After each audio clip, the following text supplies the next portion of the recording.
بسم الله والصلاة والسلام على رسول الله. السلام عليكم، واش راكم؟ ان شاء الله كامل راكم بخير. مرحبا بكم معنا فيديو جديد نهار اليوم ان شاء الله اخترت باش ندير معكم شوربه. شوربه تاع الفول، وصفه اقتصاديه ما فيهاش لا لا دجاج، وتجي معنا بنينه وتخرج معنا هايله. وتقدروا ديروها كامل سورتو دوكا في البرد تنتكل مليح هذه الشوربه.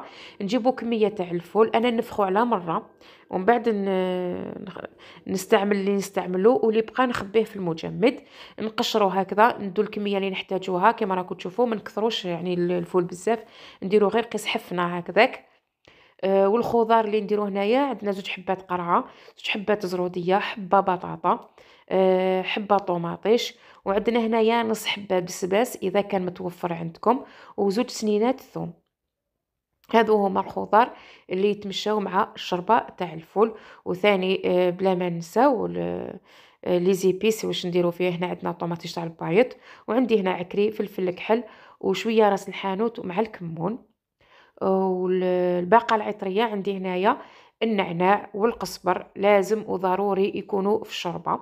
سواء درنا شوربه فريك ولا شوربه تاع الفول، القزبر لازم يكون حاضر دائما معنا.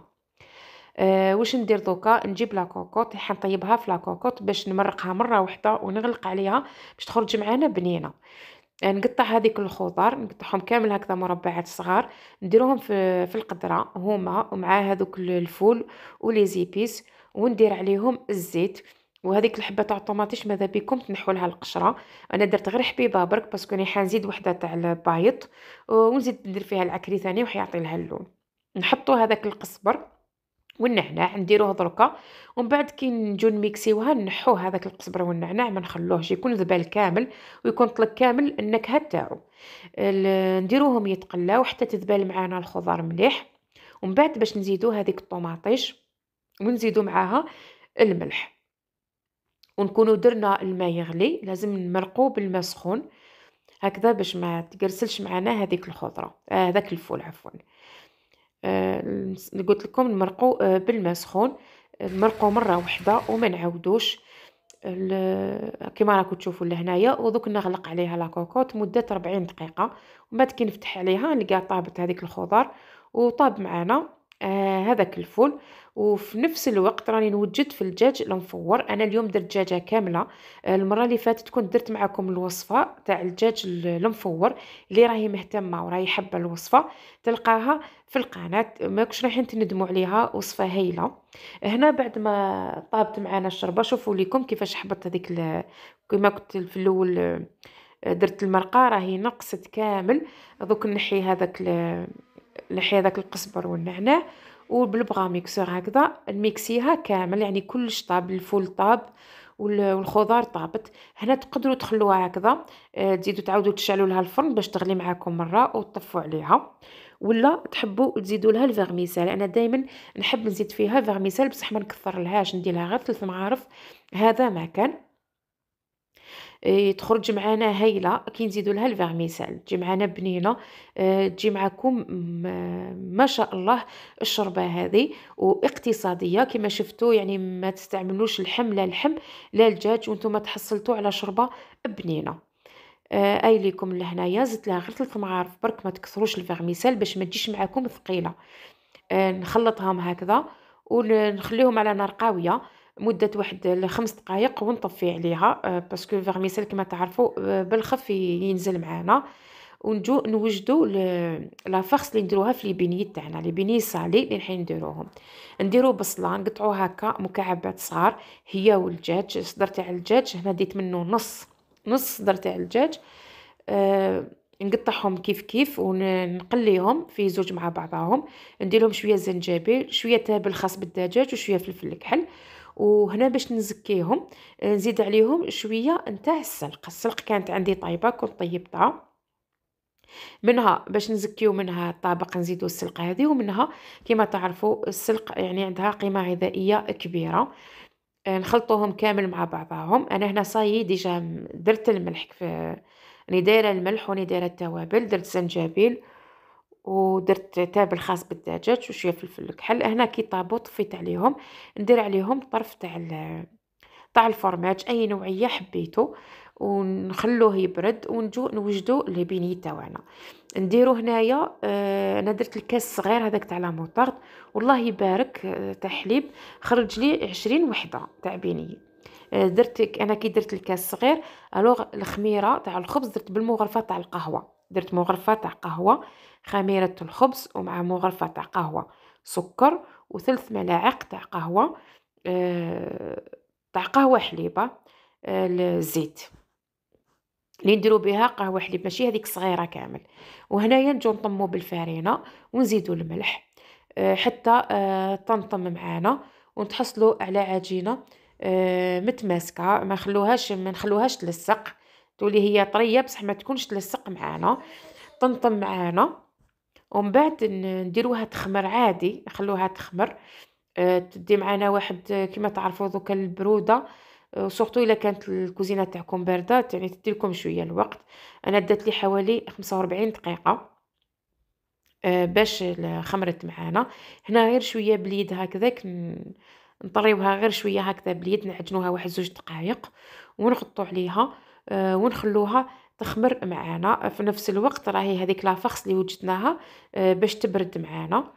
ولي بيني هذو نحن نقليهم بعد اني حنقليوهم يخرجوا معنا هايلين، يجوا معنا بنان ويجوا معنا خفاف، ومن بعد تشوفوا الشكل تاعهم كيفاش يجوا. هنا برك نقول لكم كي تجوا تحلوهم هايليكم، شوفوا هنا كيفاش تخمرت كيفاش كبرت معنا. نجيبوا الحبه تاع البيض، درت لها شويه فلفل كحل، واحد 2 مغارف تاع الحليب، وحليتها بالفرشيطه. عندنا هنايا الخبز مرحي، لازم يكونوا عندنا البيض والخبز مرحي. نجو هنا نحلوها بالحلال، نحلوها كامل، ومن بعد نجيبو مول مدور باش نقطعوها به. العجينه هذه زاكيه يعني تقطع تخرج كميه لاباس بها. او شوفوا هنا السمك تاع العجينه كيفاش راه، ما خليناهاش خشينه باسكو كيما على بالكم بلي فيها الخميره. انا جبت هذه القطاعه ومن بعد بانت لي شويه صغيره، عاودت بدلت واحده اخرى، ما خليتش هذه، بدلت واحده اخرى شويه كبيره عليها باش يعني يخرجوا الحبات تاعنا ملاح معانا. وهي ماهيش حتجي معاكم هي فيها الخميره بصح كي ديروها كي ديروها تنقله معاكم رايحه تقونفلا تتنفخ كيما يتنفخوا لي بني، وتجي فارغه معاكم للداخل. هنا نديرو هذيك لافارس لداخل كيما راكم تشوفوا مليح. لافارس تاعنا راهي ناشفه ماهيش كامل، راكم تشوفوا راهي ناشفه مليح. دائما اي حاجه تجو تحشيو بها هكذا ديروها كحشو لازم تكون ناشفه معاكم. والشكل هنا تحبوا ديروهم كيما لي شلوسون، تحبوا ديروهم على شكل مثلث، يعني كل واحد كيفاش يحب يدير الشكل تاعو. يعني الشكل اللي ديروه يخرج معكم شباب ويعطيكم نتيجة مليحة. نوجدوا الزيت نديروها تسخن باسكو ما راناش رايحين نزيدو نخلوهم يخمروا، اللي نديروها نطيبوها. وجدوا واحد 4 قبالة قيسوهم في المقله وميم طون هما راهم يتقلاو وانتم راكم توجدوا في واحد اخرين. اي والزيت لازم تكون سخونه معاكم باش بالخف يطلعوا معاكم الحبات.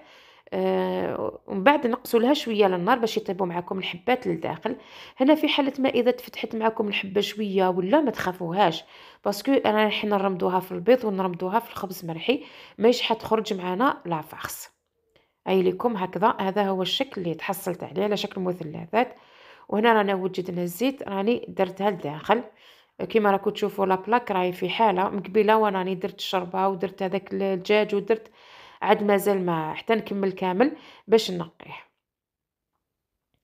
نكملوا هكا هذوك الحبات ونوعوا فيه كيما انا درت على شكل نص درتهم مثلثات ونص درتهم على شكل شوصون. يجوا معكم بزاف المملحات هذو ملاح بزاف في رمضان، يعني تنجموا نهار اللي ما ديروش البوراك ديروهم وحين يخرجوا معكم بنان. وكما شفتوا ما فيهمش حاجه بزاف، هما اقتصاديين كيما الشوربه، يعني الوصفه تاع اليوم راهي اقتصاديه 100%.